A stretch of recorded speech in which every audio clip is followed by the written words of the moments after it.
Okay, let's start with you, John. We've made a lot of progress since you were involved in geothermal activity research a long time ago. Tell us how you started in this field.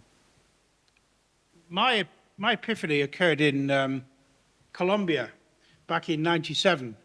And I was in the petroleum industry then and went back to the South America where I used to live to buy a slice of Canyon Limon, which is an enormous old field in Colombia. I can't remember how much oil it was producing, but it was producing a million barrels of boiling fresh water every day. And I sat in the data room going, 1 centimetre cubed, 4.18 joules, 1 degree, and worked out how much heat would be lost in the days before Google between 100 degrees and ambient, which was about 30 degrees. And of course, it's just enormous. And so I spoke with our reservoir engineer. I said, what can we do with all this hot water? And he went, can't do anything with hot water. And the same happened again some 10 years later, or a bit less than 10 years later. I owned or founded a company, Fairfield Energy, which mistakenly, big error, bought the Dunlin field in the North Sea, very short of power because the Brent fields are low on gas. Again, it was producing 300,000 barrels of even more than boiling water each day. And again, the answer came back, can't do anything with boiling water. And it was a Russian heating engineer when I arrived in Durham in 2009, and I went through the same rigmarole of what could you do with all this hot water. He said, well, you can't do much with hot water. What's a barrel?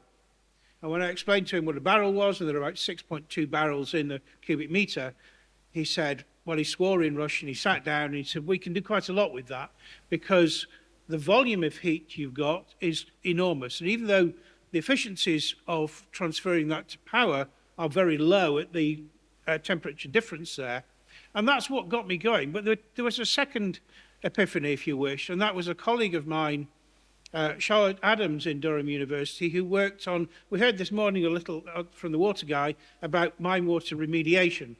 And years back, her PhD was here in the northeast, remediating some of the metal mines. And she said, you know, they're all warm. Yeah, they're all warm, they're all tepid. No, she said, there's a lot of water in the mines. There are 23,000 flooded mines in the UK. We can use that heat. And I thought, you crazy woman. But again, that story was picked up by the Dutch, well, by ITV and the Dutch Energy Agency. And they said, come and see what we're doing with flooded coal mines in the Netherlands. And they've been doing this for 20 years. So that was the second, and of course, Charlotte's a very good friend. She knows the story I tell. She's not crazy at all. Charlotte's driven through that mine water piece, which if you speak to government now, they will say, oh, we've done all that low temperature mine water piece. Tell us about the deep geothermals. That's really what's provided some of the impetus for what we've been hearing out, particularly from Jason today. Well, that's a fantastic background. It is being practically put into action, isn't it? Mark, let's talk to you. There's actions that people maybe don't know in Canada. There's a big factory, Lanchester Wines, that is heated by it, and Gateshead. Could you tell us a little bit about how it's practically being used? Yeah, so the mine water schemes are a great example of the early stage success that you need to get anything started. So those coal mines, they come with things that we already know with some confidence. For instance, we've got really detailed plans of where those mine seams are. We can go back to those, we can revisit those. Kind of gives people some confidence in what's going to happen next. And then it's about building that integrated system, and Jason touched on this, is that actually it's not just about a geological resource in this case. We can't just find where it's hot under the ground and find the hot water. What we need to do is connect that with the demand side, and that's what Lanchester Wines and Gateshead City Council have started to do, using the mines as the starting point, is connect that end user with that resource that's under the ground. And now we're seeing that those mine water schemes are providing the impetus to look at deeper geothermal opportunities. If you look at the UK, about a third of our carbon emissions are from basically keeping spaces warm. We need a huge amount of work to decarbonize our heat system. And if we can, the really important thing to do is connect those opportunities to the demand. And that means that diagram Jason had about all the different technologies, One isn't better than the other. Deep isn't better than shallow. It's about the right opportunity for the right demand side. It was one of the slides I took a photograph of, and I think quite a few people did as well. It was a fascinating slide. Jason also talked about national data sets for people to, particularly for funders and decision makers, politicians to understand. Some of this data needs to be put into a standard format. What have you been doing about that? I mean, it's a big challenge because what you're effectively starting with is a map of the UK, and if you're an early stage exploration company, you're looking for those opportunities where you can get a return on your investment. So you want to have confidence in that you're making a decision to explore in the right place. There's two pieces to that exploration program in geothermal. There's the bit under the ground, the rocks, which is the bit that I'm most familiar with. So we're identifying where we can flow water if we want to look at an aquifer scheme. And we've got some data sets. We have a relatively small oil and gas sector that's worked onshore, so we have a number of data points to help connect that up. The big gap we have is that if you look at where we have data about the subsurface and where our main pieces of heat demand are, they're almost entirely mismatched. So new data is also essential. We can't get there just using legacy. We're going to have to come up with a plan to acquire new data in urban areas for heat projects. Okay, now Lisl, you've been working around the world in consultancy on this theme. So is it viable as a standalone investment proposition in the UK? Is it something that it can actually work? We've seen it in a couple of factories in the northeast. Is the viability really there?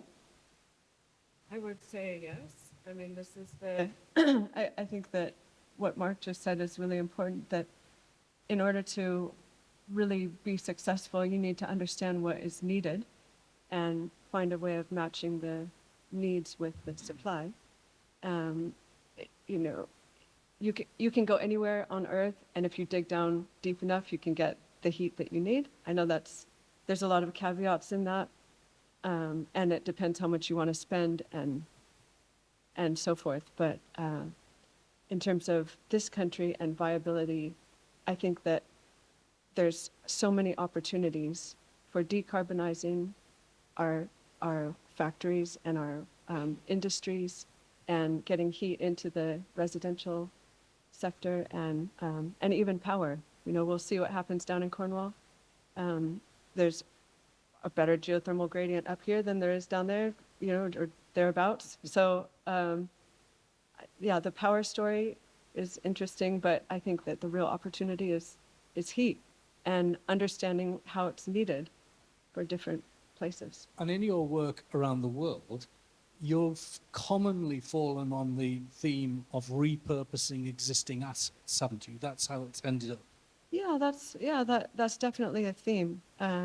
So GeothermEx, which is the geothermal consulting company, has been doing projects around the world, geothermal only projects around the world since 1973. So it's not a new type of work. We were acquired by Schlumberger in 2010. Now Schlumberger is called SLB and is really dedicated to decarbonizing.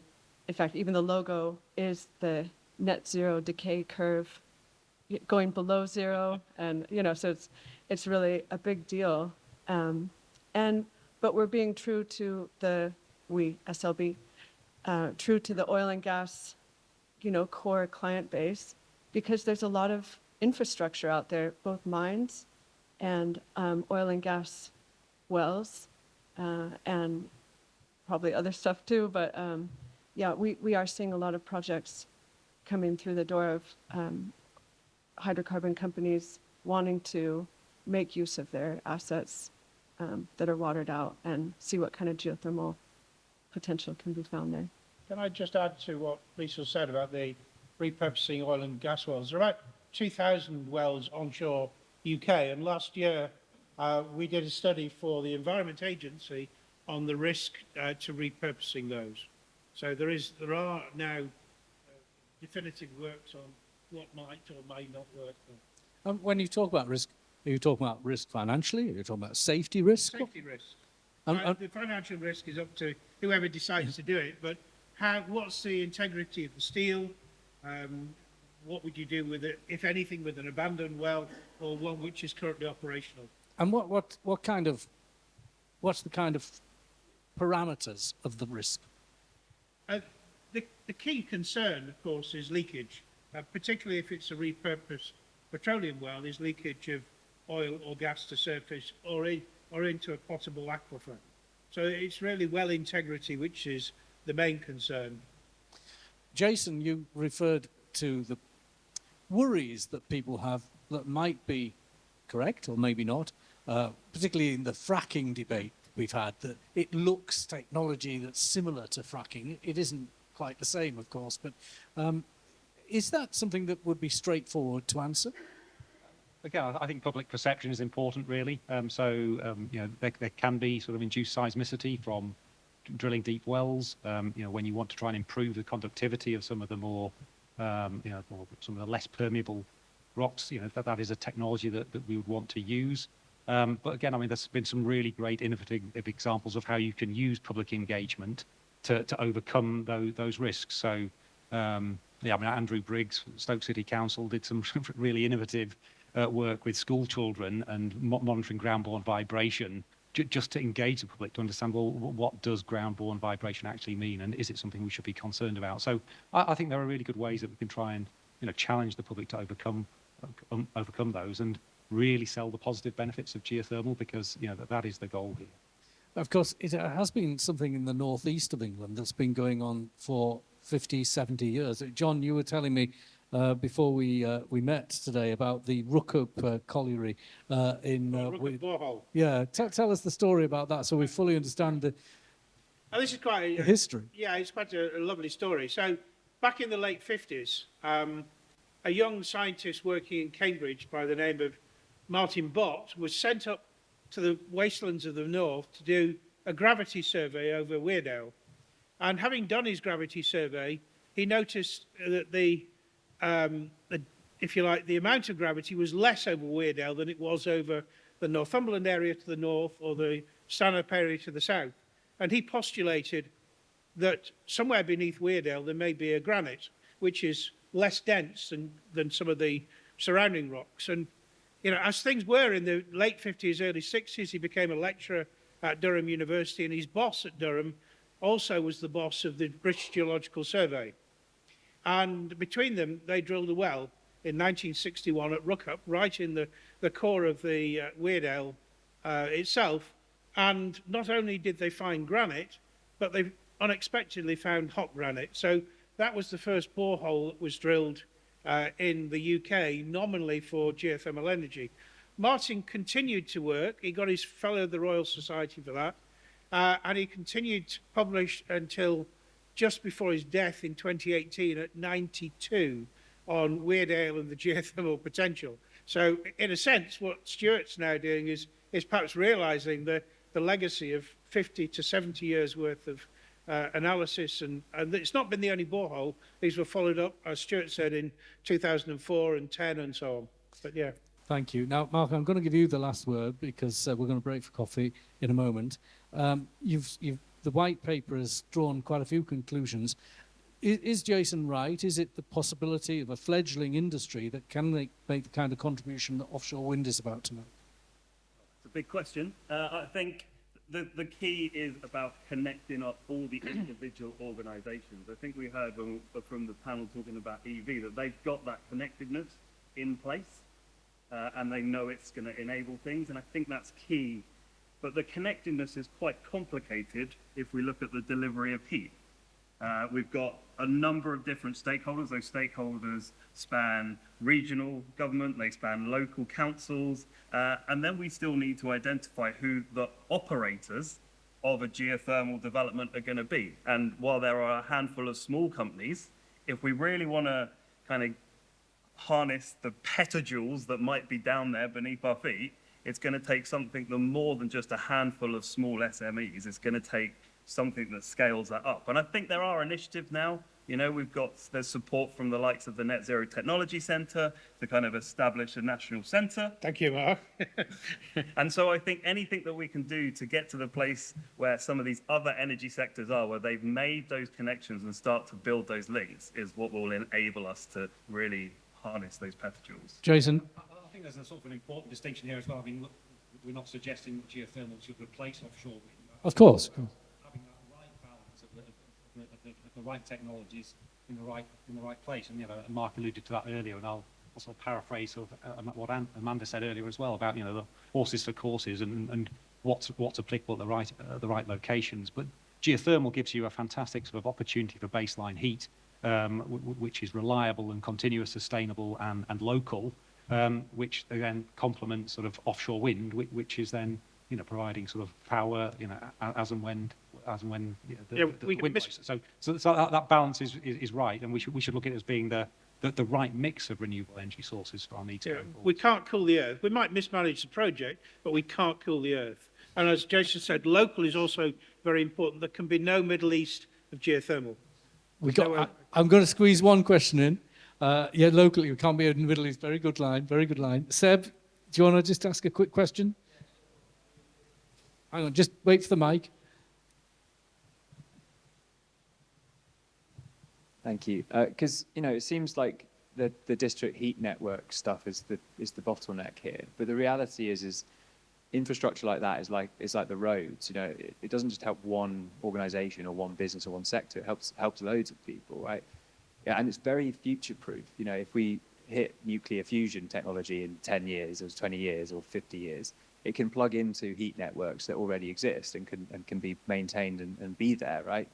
Including like biogas and waste to energy, even fossil fuel-based combined heat plus power sources could plug in. And so is it time to get those guys together, all of them, with the geothermal sector and say, look, if we actually collaborate, we all have an interest in plugging in and creating these, much the same way as the charging networks can be a bottleneck for electric cars.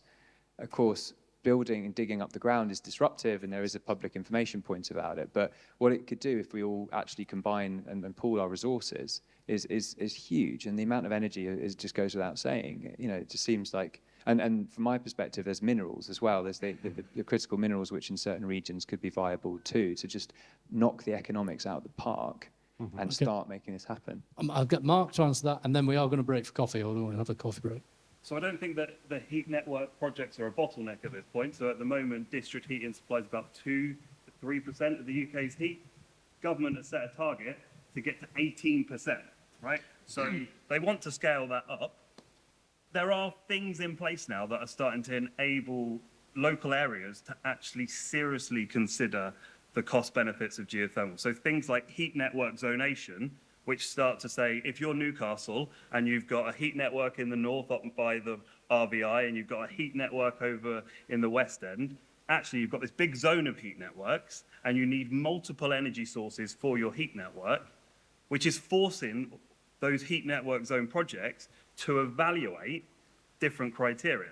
The real challenge is if you've got an air source heat pump, you've got all the numbers already written down, and you know the performance, and you know the cost off the shelf, and it's already there. The challenge we have for most geothermal projects is we're currently doing them on an individual standalone basis. And, you know, I think if you speak to the Eden project or United Downs, they'll tell you the challenge is every time you do the mobilization, the demobilization for one project, it just ruins the cost benefits. If we can get a pipeline of projects and start to share that cost of the capital and the mobilization across multiple areas, then we start to really change the game. So heat network zones plus scaling up to multiple projects is what will enable us to kind of unlock that piece for me. And on that note, we're going to leave the topic of geothermal energy. We're going to break for coffee, and we'll be wrapping in about 20 minutes. Thank you very much. Thank you.